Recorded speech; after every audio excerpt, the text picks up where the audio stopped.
কত হাজি হজ করিতে গেল গো মদিনাতে, কত হাজি হজ করিতে গেল গো মদিনাতে, তবু মদিনা দেখে, তবু মদিনা দেখে হাজিদের জান ভরে না। আমার জানের মদিনা, আমার প্রাণের মদিনা, আমার দয়ার মদিনা, আমার আশিকের মদিনা। যেই মদিনায় শুয়ে আছে, যেই মদিনায় শুয়ে আছে হাবিবে রব্বানা, আমার জানের মদিনা, আমার প্রাণের মদিনা, আমার দয়ার মদিনা, আমার আশিকের মদিনা। ও বাবাজি ভাইরা, আমার নবী মুস্তাফা সাল্লাল্লাহু তাআলা আলাইহি ওয়াসাল্লামকে মহব্বতের সহিত যারা স্মরণ করবে, আমার নবীজিকে যারা ইশক দিয়া যারা স্মরণ করবে, একদিন না একদিন তাদের স্বপ্নের মাধ্যমে আমার নবী এসে দেখা দিবে। আমার নবীজি বলে, ফাতেমা আজকে তুমি কান্না করিও না রে মা, আজকে আমি নবীজি যতদিন পর্যন্ত জগতের মধ্যে আছি, তোমার মা নাই তো কি হয়েছে, আমি নবী তোমার কোনো অসুবিধা হইতে দিব না। আমার নবীজি ইসলামের প্রচার ও প্রসারের কাজে ব্যতিব্যস্ত হয়ে গেলে আমার ফাতেমা প্রতিদিন আপনার দরওয়াজার সম্মুখে দাঁড়ায় থাকে। আমার নবী কখন আসবে আর আমার নবীজিকে লইয়া আমি একসঙ্গে খানা খাইব।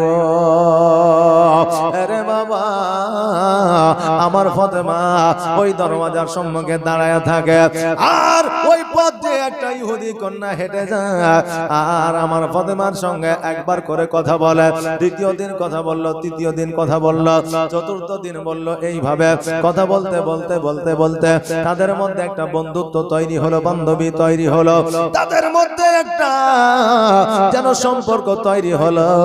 এবার একদিন হঠাৎ করে এসে ইহুদি কন্যা বলতেছে, এ ফাতেমা, আমার আব্বা আমার জন্য বর খুঁজেছে বিবাহ দেওয়ার জন্য। ফাতেমা বলো বলো, আজকে ওই বরটাকে আমি দেখি না, আমার আব্বা আমার জন্য পছন্দ করেছে, বলো রে আমি কি আমার আব্বা পছন্দের বরকে বিবাহ করব? আমার ফাতেমা বলল, শোনো রে ইহুদি কন্যা, আজকে তোমার আব্বা যখন তোমার জন্য বর খুঁজেছে, নিশ্চয়ই ভালো হবে, খারাপ হবে না, কারণ কোন বাপ মা চায় না যে তোমার জন্য খারাপ কোন কন্যার জন্য খারাপ বর খুঁজবে। কারণ কোন মেয়ের জন্য কি খারাপ বর খুঁজে দেবে কেউ? বাবা, কেউ দেবে না। সবাই ভালো খুঁজবে, যাতে ছেলেটা নেশা না করে, জুয়া না খেলে, ভালো যাতে উপার্জন করে, ভালো যাতে কাজকর্ম করে, এইরকম দেখে তারপরে বিবাহ দেবে।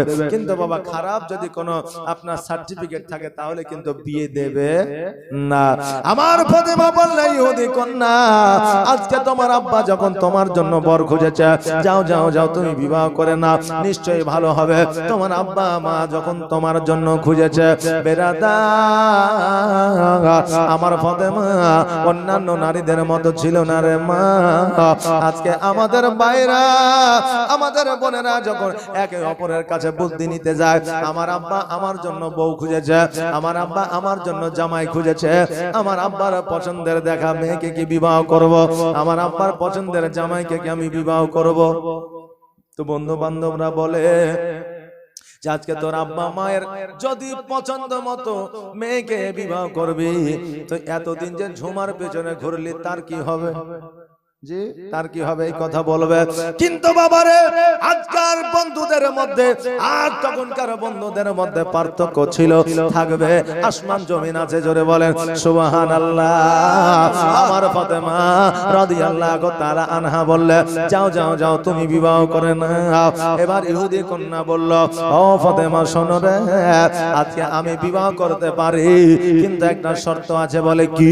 বলে আমার বিবাহে তোমাকে যাইতে হবে, তোমাকে দাওয়াত নিতে হবে। আমার ফাতেমা ওই ইহুদি কন্যাকে বলল, হ্যাঁ ইহুদি কন্যা শোনো রে, আজকে আমরা গরিব মানুষ, আজকে আমরা দুঃখী মানুষ, আজকে তোমার আব্বার অট্টালিকাতে যদি আমরা যাই, তোমার আব্বা অখুশি হয়ে যাবে, অতএব আমাকে ডাকিও না। যাও যাও যাও, আমি না গেলেও তুমি বিয়ে করে নেও। আমার ওই ইহুদি কন্যা বলল, ফাতেমা আমি ইহুদি কন্যা বলতেছি, আজকে তুমি আমার বিবাহে যতক্ষণ পর্যন্ত না যাবে, আমি ফাতেমা আমি ইহুদি কন্যা বিবাহ করব না। যখন একই কথা বারবার বলতে আসে, আমার ফাতেমা বলল, ঠিক আছে আমি যাব। যাও। ইহুদি কন্যা বাড়িতে আসলো, আসার পরে নিজের আব্বাকে বললে, ও ভাই আব্বা, আজকে আমি বিবাহে রাজি আছি, তবে আব্বা গো, আপনার যত আত্মীয় স্বজন আছে আপনি সকলকে ডাকে, কিন্তু আমার তরফ থেকে আমার একটা বন্ধু আসবে, যার নাম হলো ফাতেমা, যার বাপের নাম হলো মুহাম্মদ সাল্লাল্লাহু আলাইহি ওয়াসাল্লাম। ইহুদি চিন্তায় চিন্তিত, বলে কি করেছে, যে হলো আমার কাছে সবচাইতে বড় দুশমন, আজকে তার কন্যাকে দাওয়াত দিয়েছে, ও হলো গরিব মানুষ, আজকে আমার বাড়িতে আসলে মান সম্মান থাকবে না।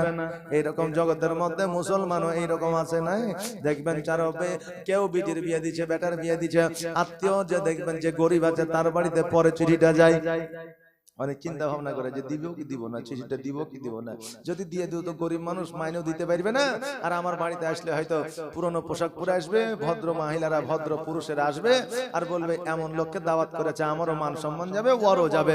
এই জন্য চিন্তা করে যে দাওয়াতটা তাকে দিব কি দিব না। এইরকম মানুষ এখনো পর্যন্ত জগতের মধ্যে আছে বাবা।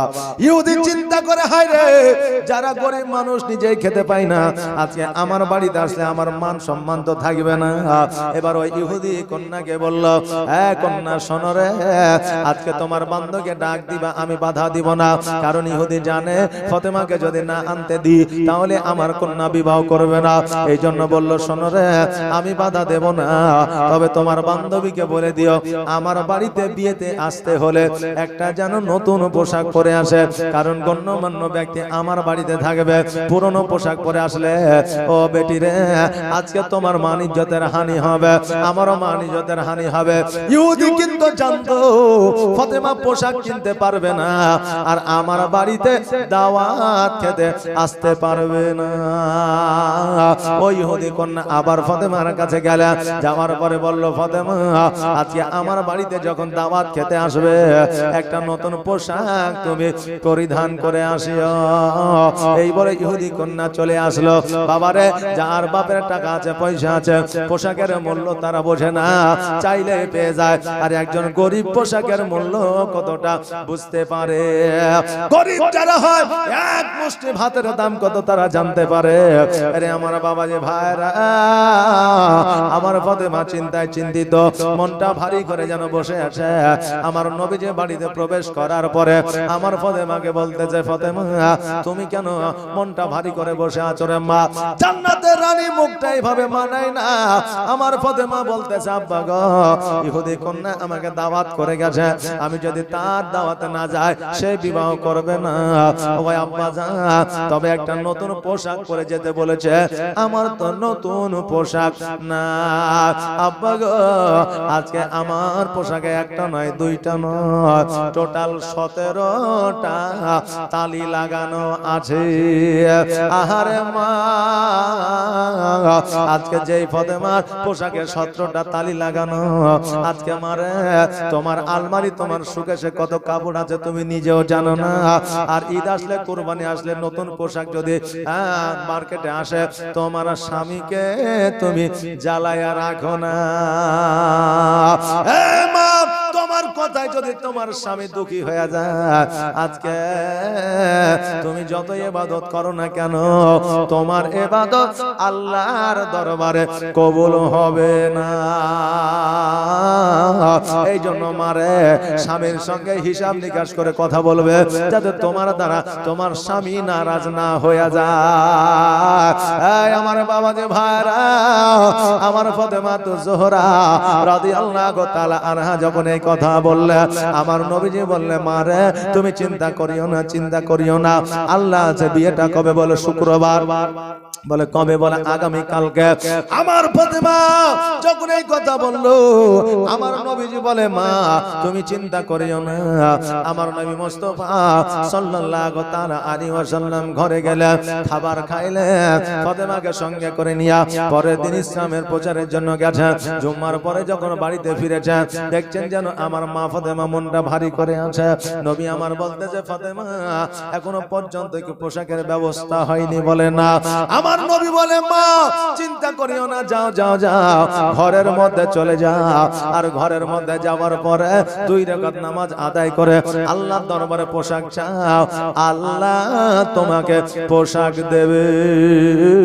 বা ঘরের মধ্যে আমার ফাতেমা যাইয়া 2 রাকাত নামাজ আদায় করিয়া আল্লাহর দরবারে বললে, আল্লাহ গো আমাকে একটা পোশাক দাও, আমি ইহুদির বাড়িতে যাব।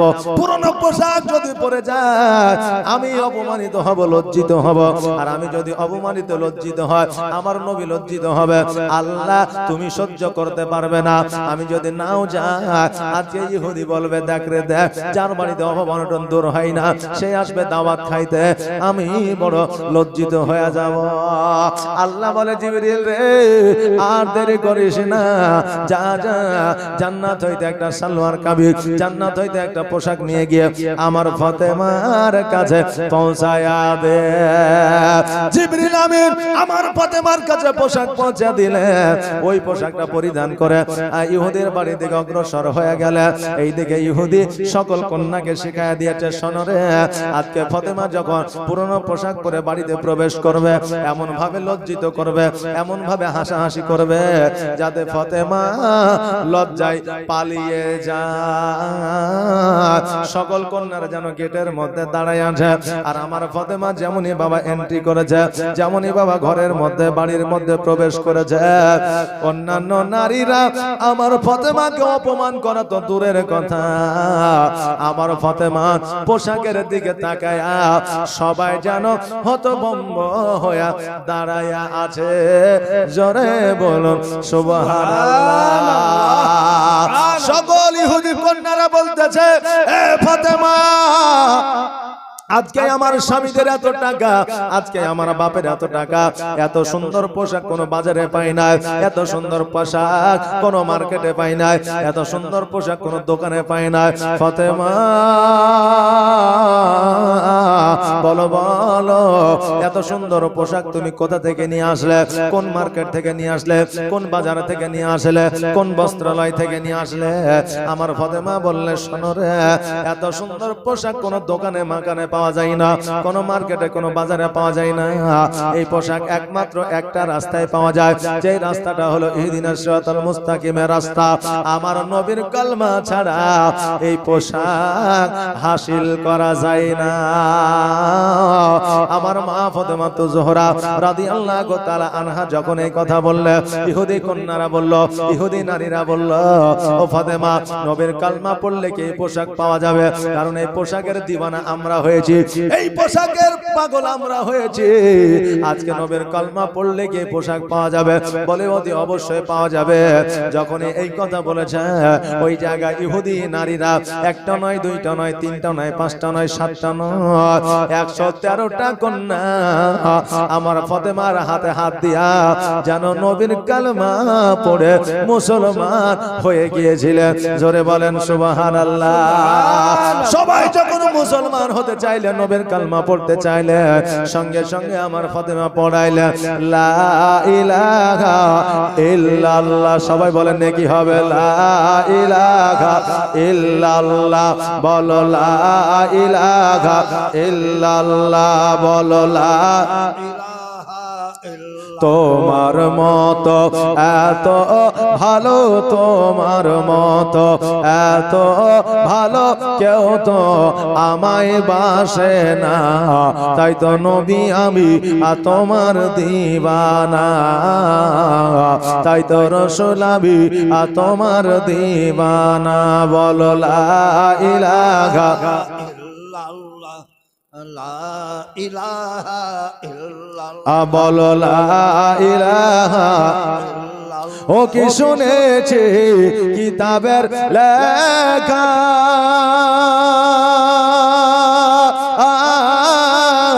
নবী ছাড়াই আমার জীবন থাকা গো। ও কি শুনেছি কিতাবের লেখা, নবী ছাড়াই আমার জীবন থাকা গো। নবীজিকে ভালো না বাসিলে, নবীজিকে ভালো না বাসিলে আল্লাহ পাওয়া যাবে না, তাই তো নবী আমি তোমার দিওয়ানা। তোমার মতো এত ভালো, তোমার মতো এত ভালো কেউ তো আমায় বাসে না, তাই তো নবী আমি তোমার দিওয়ানা।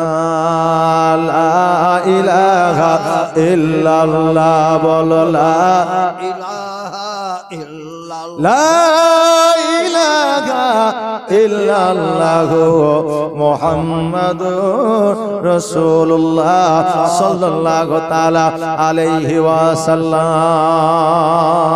যাই হোক বাবাজি ভাইরা, এই দেখেন বাবা আমার মা ফাতেমাতুজ জোহর জীবনে শুনিয়া আর হযরতে আলীর জীবনে শুনিয়া এই দেখেন আপনারা জীবনের পরিবর্তন ঘটাবেন। আলীর জীবনী আমার বাপেরা শুনবে, আর ফাতেমার জীবনী আমার মায়েরা শুনবে। যেখানেই ফাতেমা সেখানেই আলী, আলী যেখানে সেখানেই ফাতেমা। জোরে বলেন সুবহানাল্লাহ। বাবা আলী যাব তোমার দিদার গো পাবো, দাঁড়ায়া সালাম জানাবো, দিদারের খুশি মানাবো। ইয়া নবী সালাম আলাইকা, ইয়া রাসূল সালাম আলাইকা, ইয়া হাবিব সালাম আলাইকা, সালাওয়াতুল্লাহ আলাইকা, হাবিবি ইয়া রাসূলুল্লাহ, ইয়া নূরাম মিন নূরিল্লাহ, তুমি যে নূরে রবি নিখিলের ধ্যানে রছবি, তুমি না এলে দুনিয়া আধারে ডুবে তো সবে আনবে।